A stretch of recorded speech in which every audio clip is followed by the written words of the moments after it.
Dear learners of Standard 6, welcome you all to my today's online class. Hope you all are keeping well by the blessings of Almighty. Today, I will discuss with you about the formation of our homeland and the atmosphere. So, our today's topic, the formation of our homeland, the earth and the atmosphere, from your textbook, lesson 5 and 6. We stay on the surface of the earth, and if we divide our earth's surface, we will notice that above the earth's surface there is atmosphere, and below the surface lies its interior portion of the earth. So, today we will learn our earth's surface and the atmosphere. Now, if I tell you that how do the earth's surface appear to your eyes? Yes, you should know some parts of the earth's surface is covered with soft soil, some are covered with hard rocks, and again some parts are covered with vast water body. So, if we divide our earth into 4 parts, we will observe that the 3 portion of the earth's surface is occupied by water and only one of it is, that is 1/4 is landmass. So follow here, this blue color indicates the 71% approximately, that is this portion is covered with the vast water body, and the 29%, this is only the little amount, it is the landmass. And this landmass, on this landmass there are 7 continents situated, and we know we have the 7 continents in the world and 5 large oceans in the world. So according to percentage, the blue colors indicates the water body 71%, and this gray color, this is the 29% landmass. Now one important thing we should know, that is this 71% of the surface that which is covered by the water, the oceans contain 96.5% of the earth's water, and the Antarctic ice sheet, which is situated in the southern hemisphere, which contains 61% of all fresh water on earth and is visible at its bottom. So condensed atmospheric water can be seen as clouds, and which is contributing to the earth's albedo. Now if you see the world map, you will understand the matter, that is most part of the earth's surface are occupied by vast wide seas and oceans, and these there are indicating the 7 continents and 5 large oceans. Follow here one imaginary line which passes through the center of the earth and makes the earth into 2 equal halves. This line is known as the equator. We know it is the 0 degree, and this from this equator up to the North Pole, it is the northern hemisphere, and from this equator up to the South Pole, it is the southern hemisphere. So most of the continents are situated in the northern hemisphere. Follow here, here is situated Asia, Europe, Africa, North America, South America, Australia and Antarctica. So 1, 2, 3, 4, 5, 6 and 7. These 7 are the continents, and there are also 5 oceans: Pacific Ocean, this is Atlantic Ocean, this is Indian Ocean, and here is the North Ocean, this is also known as the Arctic Ocean, and here's the southern hemisphere, it is the Southern Ocean, and it is also known as the Antarctic Ocean. The large continent's name is the Asia continent, and this is the Asia and Europe, so together it is known as the Eurasia, which has been divided by the Ural Mountains. And this is Africa continent, and through the middle part of this Africa continent, the Tropic of Cancer passes through it. In the northern hemisphere, western part, here is the North America, and the southern hemisphere, western part, here is the South America, and in the southern hemisphere, here is the Australia continent. It is also known as Oceania. So from here, little knowledge we have gathered, I think so, that is the 7 continents and the 5 oceans. So large ocean is the Pacific Ocean, and second largest ocean is the Antarctic Ocean, which is also divided into 2 parts. The part which is situated in the northern hemisphere, it is the North Atlantic Ocean, and the part which is situated in the southern hemisphere, it is known as the South Atlantic Ocean. And this Atlantic Ocean, follow here, it looks like the English alphabet S. And here also it is the below the Asia continent and the western part of Australia continent, eastern part of the southeastern part of the Africa continent. Here is the Indian Ocean, and here mentionable part is that from this Indian Ocean we get our Bay of Bengal. Follow here, here is written the Bay of Bengal. So Bay of Bengal is the channel of Indian Ocean, and our Bangladesh, on the southern part of our Bangladesh, here is the Bay of Bengal, and this is the position of our Bangladesh. Now next one, we will know now the name of the 7 continents and the name of 5 oceans. So name of the 7 continents: Asia, Europe, Africa, North America, South America, Australia and Antarctica. And the name of the 5 oceans are the Pacific Ocean, the largest ocean of the world; the Atlantic Ocean, second largest one; the Indian Ocean, the third largest one; and the North or Arctic Ocean; and the South and the Antarctic Ocean. Now we will know the creation of the rivers. Yes, as we know, the Bay of Bengal is located to the south of our Bangladesh, and it is also the part of Indian Ocean, and maximum water bodies also comes from the Himalaya or any other large mountains or hills. So how are the rivers created? The question is, actually this ice melted water and rainwater flows down, creating rivers, and the Himalaya range of the mountain is situated to the north of our country, and a huge amount of ice accumulates on the top of this mountain range, and when this ice melts, water comes down along on the top of this mountain range and alongside the mountain, and a narrow river is created. So next, let's see how the rivers are created. So actually the ice melted water and rainwater flows down, creating rivers. The Himalayan range of mountains is situated to the north of our country, and a huge amount of ice accumulates on the top of this mountain range. When this ice melts, water comes down alongside the mountain and a narrow river is created. These rivers become wider when more rainwater is added to this. So the rivers of Bangladesh, the Podda, the Jamuna and the Meghna are very large and wide, and these rivers also created from these same happenings. And from here you have understood clearly that the melted ice and rainwater is responsible to create a wide and vast river. So the rivers such as Podda, Jamuna, Meghna are very large and wide. Next we will learn the importance of water body. There are enough importance of water body. So little just points and some points I want to share with you. That is, follow here the pictures.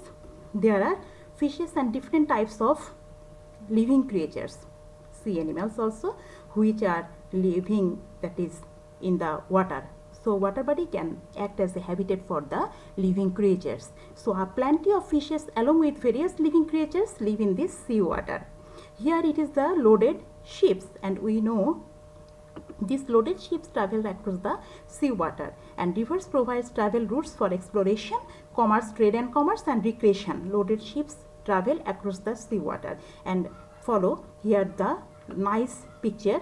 It is sometimes we boating for our recreation also. And here the picture shows that we build the dams for creating the hydroelectricity. So rivers are an important energy source. We build dams and produce hydroelectricity, and hydroelectric power stations on rivers to produce electricity. And here it is the irrigation, one type of irrigation system. There are different types of irrigation system. This is the system techniques, one among them.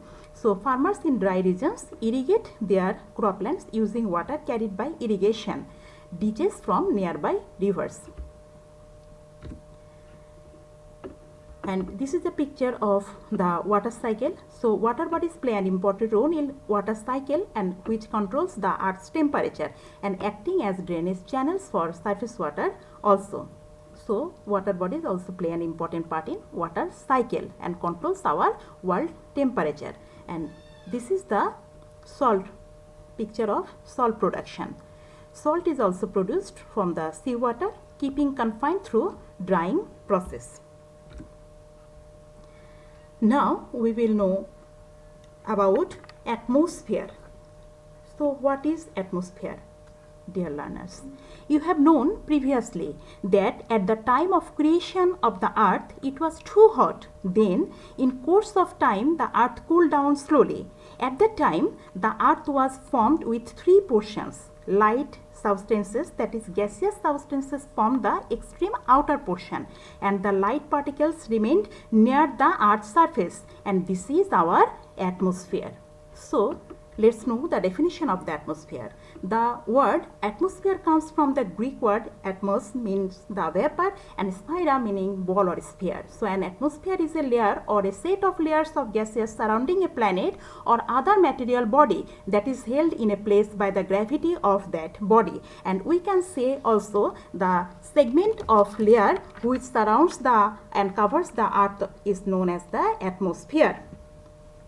And you know that the atmosphere mainly formed by nitrogen and oxygen. Now we will know the elements of the atmosphere. This is very important part. We live at the bottom of an invisible ocean called atmosphere, a layer of gases surrounding our planet. So a pie chart, here you are observing here one pie chart which shows the composition of atmosphere. Follow here the pie chart. Here is written about the different types of gases of the atmosphere. That is, this is the vast portions with purple color. It is nitrogen. So percentage of nitrogen in the atmosphere 78.1%. So we can say it is 78%.